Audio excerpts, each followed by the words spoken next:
মা Kali automobile workshop. আমরা এই মেশিনটাতে আপনাদেরকে যেটা বলেছিলাম ট্রায়াল দিচ্ছি, তো আমরা ট্রায়াল দিয়ে দেখালাম।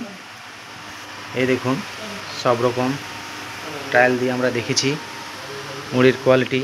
এই দেখুন মুড়িও ভাজা হয়ে গেছে, খইও ভাজা হয়েছে। এটা হচ্ছে দেখুন মুড়ি। তো আমাদের সাথে যোগাযোগ রাখুন মা কালী অটোমোবাইল ওয়ার্কশপ। আর যদি কোনো সমস্যা হয় আমাদের সাথে যোগাযোগ করুন, সব সমস্যার সমাধান আমরা বাড়িতে গিয়ে করে আসি। আর আমাদের চ্যানেলটিকে সাবস্ক্রাইব করুন, চ্যানেলটিকে সব সুবিধা পেতে। নমস্কার, আমরা এখন এসেছি ত্রিপুরা। আপনার ত্রিপুরায় এই মেশিনটি লাগানো হলো 10.5 ফুট নেকেট রোস্টার। আরও আপনাদের কাছে আমরা আপডেট দেখাবো যেখানে যেখানে যাই। তো থ্যাংক ইউ, নমস্কার, ধন্যবাদ।